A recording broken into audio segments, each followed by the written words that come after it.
విజ్ఞానక నమస్కారం అండి. నమస్తే. మన మోహన్ బాబు గారి పుట్టినరోజు జరిగింది. నేను చాగంటి కోటేశ్వర గారి ప్రవచనాలు విన్నానండి. గరికపాటి నరసింహరావు గారి ప్రవచనాలు విన్నాను. ఈయన ప్రవచనాలు కూడా విన్నానండి. బహుశా మీరు కూడా వినే ఉంటారు. ఏంటి ఒక్కసారి ఆ ప్రవచనాల మీద, మోహన్ బాబు గారి ప్రవచనాల మీద, ఆయన మాట్లాడిన దాని మీద ఒకసారి మీరు ఏమలా చూస్తారు మీరు? ఒకటి మోహన్ బాబు గారిని అయితే నేను నిజంగానే గౌరవిస్తా. ఎందుకంటే ఆయన ఎంత పెద్ద ఆయనైనా ఒక టైప్ ఆఫ్ అమాయకత్వం ఉంటుంది. అమాయకత్వం అంటారా? సీరియస్లీ అంటే పెద్దరికం ఉంటుంది. ఆ పెద్దరికం కొంచెం ఫ్యూడల్ టైప్ ఆఫ్ మనుషులు.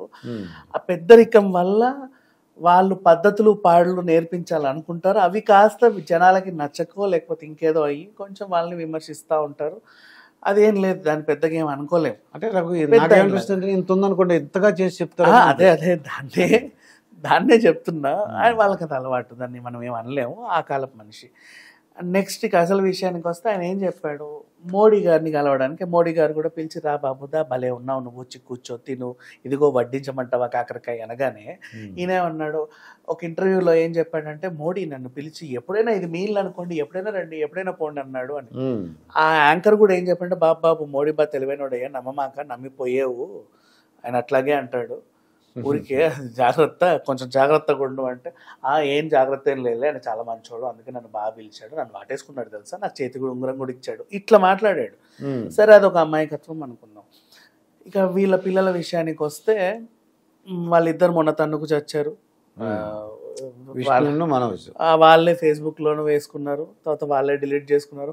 ఇదంతా ఒట్టిదే, ఒక రియాలిటీ షో, 2023 ఇదే సంవత్సరంలో మీ ముందుకు వస్తాం అద్భుతమైన రియాలిటీ షోతో అని చెప్పి ఒక టీజర్ వదిలేడు. ఆ 2023 కూడా పోయింది, అదేమో అటకెక్కింది. తర్వాత అయినా నేను కన్నప్ప వేషం వేస్తున్నాను, పలానా ఫారిన్లో ఉన్నాను, మొత్తం ఇండస్ట్రీ నటులు అందరూ ఇందులోనే యాక్ట్ చేస్తున్నారు, ఈ సినిమా భారీ విజయం సాధిస్తుందని కూడా చెప్పాడు. అండ్ నెక్స్ట్ మిగతా వాళ్ళందరూ, బాబు నువ్వు ఫారిన్కి వెళ్ళి షూటింగ్ అని చెప్పి ఫారిన్ పారిపోయావు కావాలని, ఇక్కడ మా ఎలక్షన్లు అవేవో ఉద్ధరించు బాబు, నువ్వేదో కొంచెం రాజీనామా చేస్తే మేము మళ్ళీ ఎలక్షన్లు పెట్టుకుంటాము, కరెక్ట్ ఎలక్షన్ టైంకి ఫారిన్ పోయి నేను ఆ సినిమా తీస్తున్నాను ఈ సినిమా తీస్తున్నాను అని చెప్పేసి మా నెత్తి మీద ఎందుకు ఇలా చేస్తున్నావు, నువ్వు తొందరగా దిగి వస్తే మేము మళ్ళీ ఎన్నికలు పెట్టుకోవాలి, 2 ఏళ్ళు అయింది నిన్ను ఎక్కించి, ఇప్పటిదాకా మమ్మల్ని ఉద్ధరించింది లేదని చెప్పి వాళ్ళు. ఇక ఆ తర్వాత ఈ అన్నదమ్ములు కొట్లాడుకున్న తర్వాత ఇప్పుడు ఆయన పెళ్లి వ్యవహారం. ఆ పెళ్ళేమో ఆయన టీడీపీకి చెందినటువంటి ఒక ఆవిడ చెల్లెల్ని ఆయన చేసుకున్నాడు, మౌనిక రెడ్డిని. ఆల్రెడీ పెళ్ళి అయిపోయి ఇంత బాబున్న పిల్లని. ఈయనేమో ఆల్రెడీ వైసీపీకి వాళ్ళ బ్లడ్ వెరోనిక వాళ్ళ ఫ్యామిలీ మెంబర్ చేసుకున్నాడు. సో పక్క పార్టీని తెచ్చి మన ఇంట్లో కోడలు చేస్తే బాగోదు అనుకున్నాడో ఏంటో, అన్నకి తమ్ముడికి మాటలు లేవు, చెడింది. నాన్నగారు కాబట్టి ఏమనలేక ఇద్దరు 2 కళ్ళలా చూసుకున్నాడు. ఓవరాల్గా న్యూట్రల్గా మాకు ఇదంతా సంబంధం లేదని మంచులక్ష్మి గారు ఆవిడ పద్ధతిలో ఆవిడ ఉంటుంది. ఇకపోతే మనోజ్కి ఏంటంటే, భూమా మౌనిక రెడ్డి టీడీపీలో ఏదైనా ఒక మంచి పాత్ర పోషిస్తే బాగుండనే కోరిక ఆయనకు ఉంది. పెళ్ళైన తర్వాత భారీ బల ప్రదర్శన చేసి భారీ క్యాన్వాయ్లో వెళ్ళాడు. ఆళ్ళగడ్డ అల్లుడు అని చెప్పి వాళ్ళు కూడా ఓన్ చేసుకున్నారు. ఆ తర్వాత మొన్న బాబు వీళ్ళ పెళ్ళైన తర్వాత ధైరవ్ రెడ్డి ఫస్ట్ బర్త్డేకి చంద్రబాబు నాయుడు గారిని కలిసి ఆశీస్సులు తీసుకున్నారు.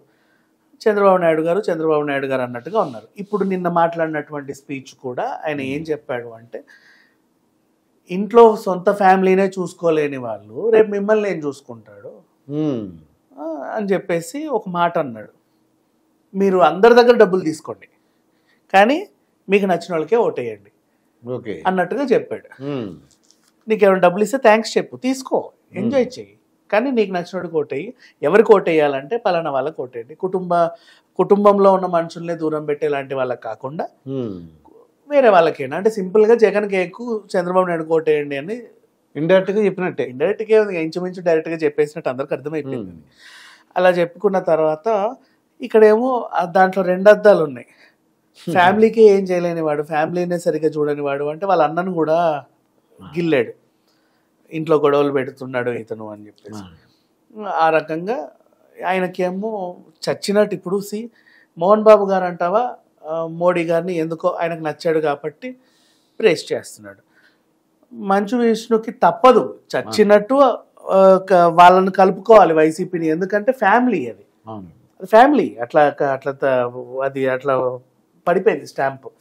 వీళ్ళ ఇష్టం, ఎవరినన్నా కలుపుకోవచ్చు. కాకపోతే ప్రజెంట్ భూమా అఖిలప్రియ టీడీపీలో ఉంది కాబట్టి మౌనిక రెడ్డి కూడా టీడీపీ వంతు పాడాల్సి వస్తుంది, ఈయన కూడా చంద్రబాబు నాయుడిని నచ్చుకోవాల్సి వస్తుంది. ఆవిడ వేరే పార్టీ ఉంటే వీరు ఇంకొకరు నేను ఇష్టపడతారేమో మనకు తెలియదు. బట్ ప్రజెంట్ అయితే ఆయన టీడీపీకే ఓటేయండి అని చెప్తున్నాడు. నన్ను అడిగితే ఇప్పుడు నెక్స్ట్ ఎలక్షన్లో వీళ్ళు టీడీపీ తరఫున ప్రచారం చేసినా ఆశ్చర్యం లేదు. ఓకే, అంటే ఇండైరెక్ట్గా వైసీపీకి ఓటు గురించి చెప్పినట్టే అయిందంటారా? అంతే, ప్రతిసారి మోహన్ బాబు గారి బర్త్డే వేడుకలకి అండ్ అదే టైంకి శ్రీ విద్యానికేతన్ కూడా వార్షికోత్సవం జరుపుకుంటుంది. నిన్న కూడా 32వ వార్షికోత్సవం ఏదో. సో సేమ్ ఒకే రోజు గ్రాండ్గా వేడుకలు చేస్తారు, అందరూ వస్తారు, అందరికి బహుమతులు ఇచ్చుకుంటారు, మంచి సెలబ్రేట్ చేసుకుంటారు. బట్ అక్కడ ఏదో ఒక వింత జరుగుద్ది. ఈసారి రాజకీయంగా హీట్ ఎక్కింది. ఇదండి విజ్ఞాన్ గారితో జరిగిన ఇంటర్వ్యూ. మరొక ఇంటర్వ్యూతో మీ ముందుంటాను. మీ మాస్టర్ దుర్గా ప్రసాద్.